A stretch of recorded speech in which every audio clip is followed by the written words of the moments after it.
After mastering Hangul, now what? Where do I go next?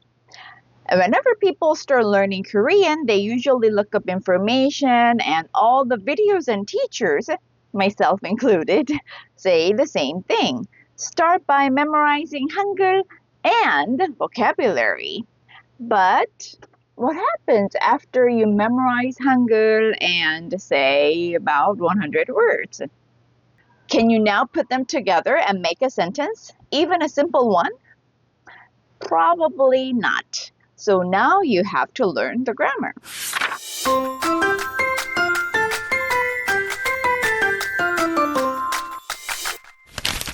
And after learning grammar, you might expect to feel more confident, but instead it probably just drives you crazy trying to put the words into the grammatical formats that you just learned. You still can't seem to make a decent sentence. Some people say it's because Korean word order is different from English, but you're already aware of that from studying grammar, right?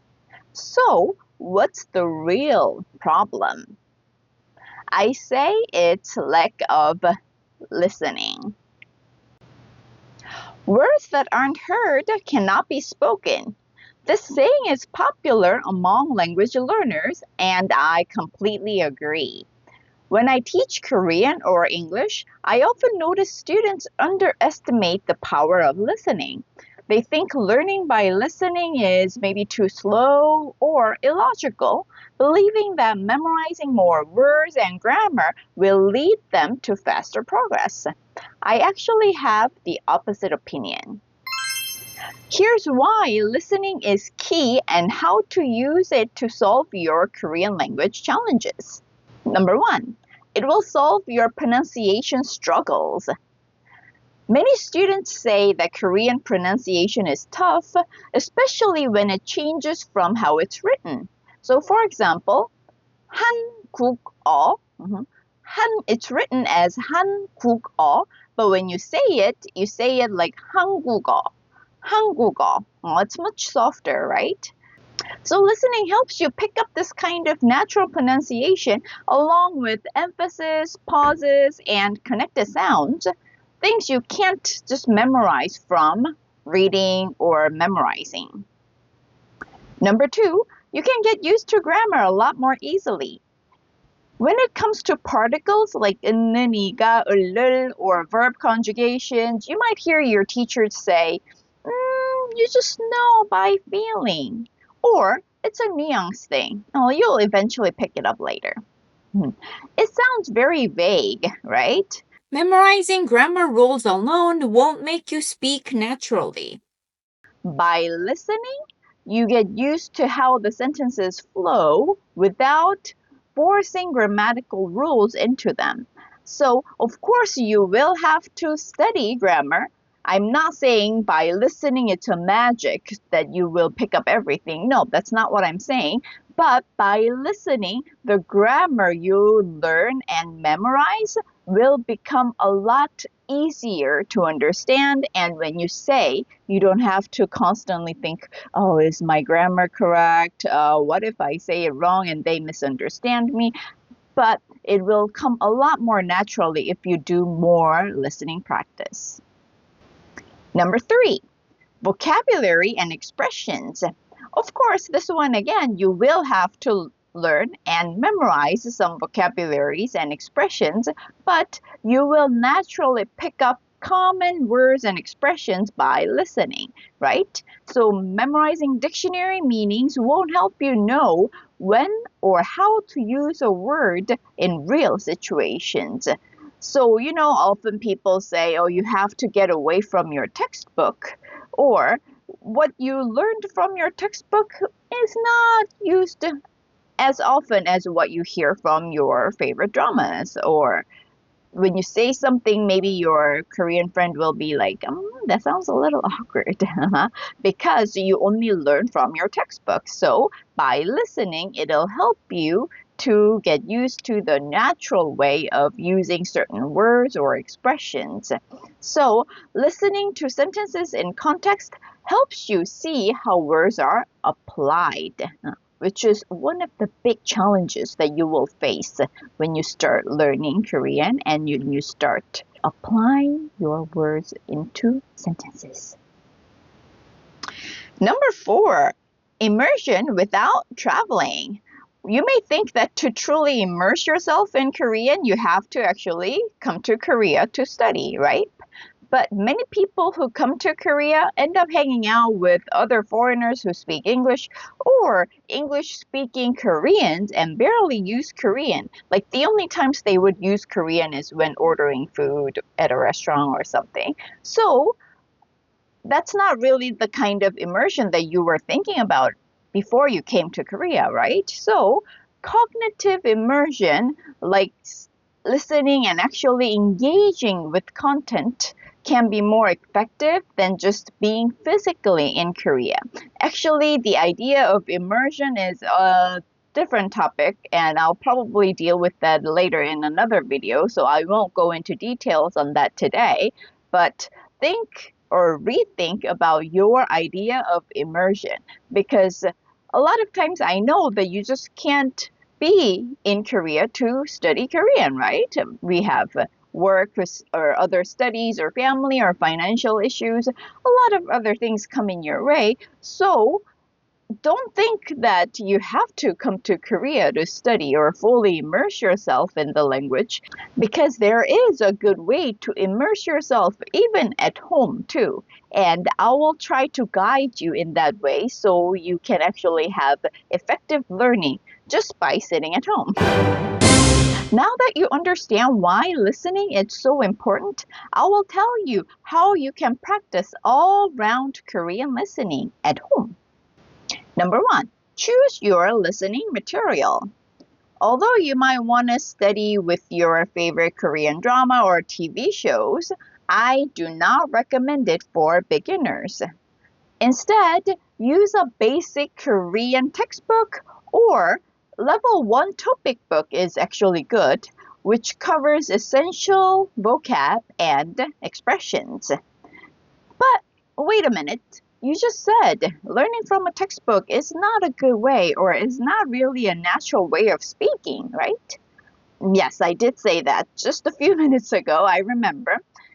But in the beginning level, you don't have any foundation, right? So you should learn the essential or the basic vocab and grammar to build your sentences, right?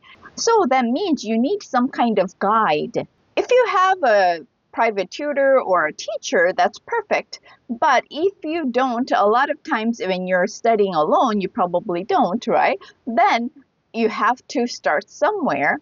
And if you watch YouTube, it's still good, but sometimes your studying materials can be a little scattered around, so you end up getting lost. So starting with one book is a good idea. So in the beginning level, start with your textbook. But if you're looking to level up from beginning to intermediate level, then you can start watching shows that's not heavily focused on niche genres like sci-fi or action, but instead choosing something more general, something that covers like everyday or real life situations. But for today's video, I'll be focusing more on tips for beginners. So those of you who already know the basic structures of Korean and have some vocabulary, at least about like 200, then you can move on to your favorite show. But for beginners, let's stick with a book, okay? And before I explain further on how you can practice these step by step, just keep these 2 things in mind when practicing listening. Number 1, always have your script in Korean, romanization, and the translation in your language with you when you listen. Okay? Don't be like, wander around and just listen. That's for maybe intermediate or advanced level. But for beginners, always have your script in front of you. Okay? And number 2, For each step, make sure to listen not just once, but at least 3 times. Now, then let's move straight on to how you can really practice. Okay, step 1 was to choose your listening material. So now step 2 is listen with subtitles. First, to listen to the conversation while reading the subtitles or have your script in your language to understand the context. Keep it short, maybe like 3 or 4 lines max. Even 1 line works in the beginning. Don't worry too much if you don't understand a thing in Korean, because eventually you will pick it up. And by reading the subtitles or having the script, you understand what they're talking about. Number 3, focus on pronunciation. So after you understand what they're talking about, now we will move on to pronunciation. Listen again with the Korean script and notice how spoken Korean is different from written Korean. Like the example I just gave you earlier with 한국어, right?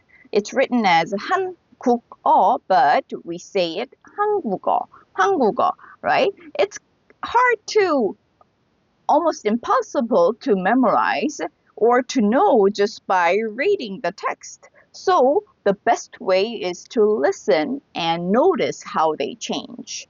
So repeat this several times to get used to the flow and pronunciation. And I assume you're practicing this after learning Hangul. And don't worry if you haven't fully mastered Hangul.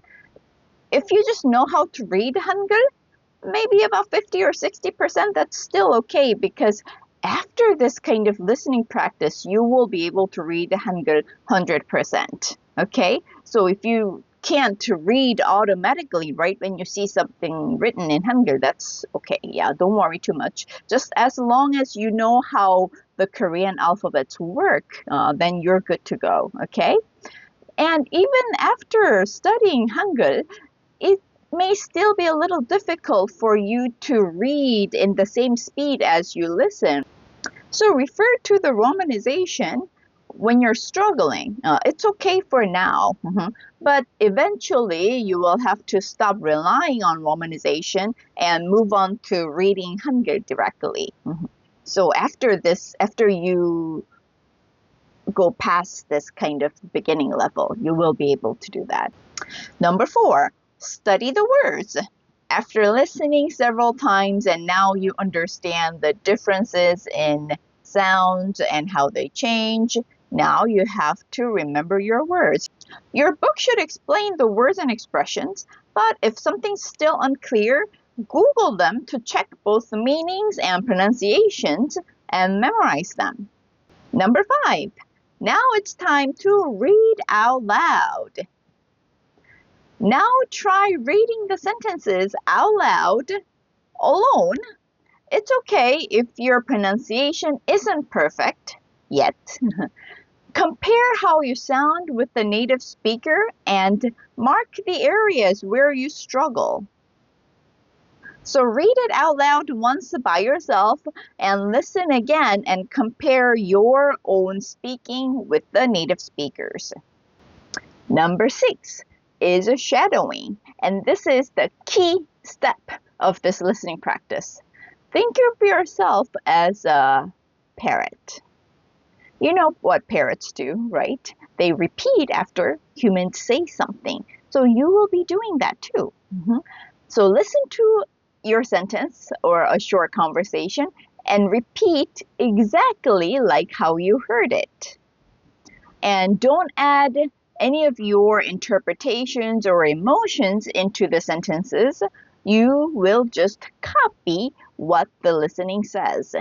First, reading the whole thing may be a little too much, overwhelming for you, so you can start by pausing after each sentence and then try shadowing the whole thing continuously if you have more than one sentence. Step 7 is to record yourself. This is the final step, and a lot of students feel shy about this and they just kind of skip this step. But Trust me, this will build your confidence and speed up your learning process. Listen to your recording. You know, nowadays you can easily record on your cell phones or on your computers. So after recording, listen to it and compare it with the native speaker and adjust your pronunciation, okay? And intonation too, of course. The more you do step 6 and 7, the faster you will improve, the more naturally you will speak, and the more confident you will feel about speaking Korean. When I learned Japanese, I didn't start with the intention to learn the language. I just began by watching Japanese dramas with my sister. As I watched more, I started picking up some sentences through listening, and I either looked up the meanings or asked my sister or my parents, and then I repeated the sentences myself. And when I started studying grammar, because finally, maybe I can start studying a little more seriously, so I started studying grammar, and I was quite surprised by how naturally I could apply the grammar points to my own sentences, because thanks to all the listening practices that I had done prior to studying grammar. And I didn't even realize that until I actually started learning grammar. I was picking it up a lot faster than most of the students in my class. And I realized, this is how you get comfortable speaking naturally. Just like when you first learned your native language when you were a baby, right? So in today's video, I've broken down my method for learning Korean naturally into 7 steps. I hope you will find this all-round listening method helpful. It will scratch where it itches by helping you grasp those nuances your teacher talks about. And of course, you won't master it overnight, but I assure you this method is much faster than memorizing and applying grammar rules to your sentences. So just try it. See how it goes. And if you're a beginner, this will give you a head start. And if you're stuck at the intermediate level, this method will help you push past that block and enjoy learning again.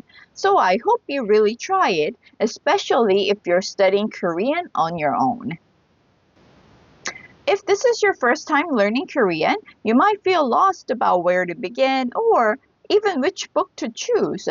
That's why I created this 2-week trial challenge from my full beginner's course to kickstart your Korean journey with my special all-round listening method. I've developed this over my 15 years of teaching Korean and English, and having lived in both Korea and the US for over 15 years each, I deeply understand the differences between the two languages and the challenges learners face, so I can guide you in the right direction. If you're interested in joining this trial challenge, click the link in the description box to sign up. Otherwise, stay tuned for more tips on learning Korean effectively, and don't forget to subscribe so you don't miss out. Fighting!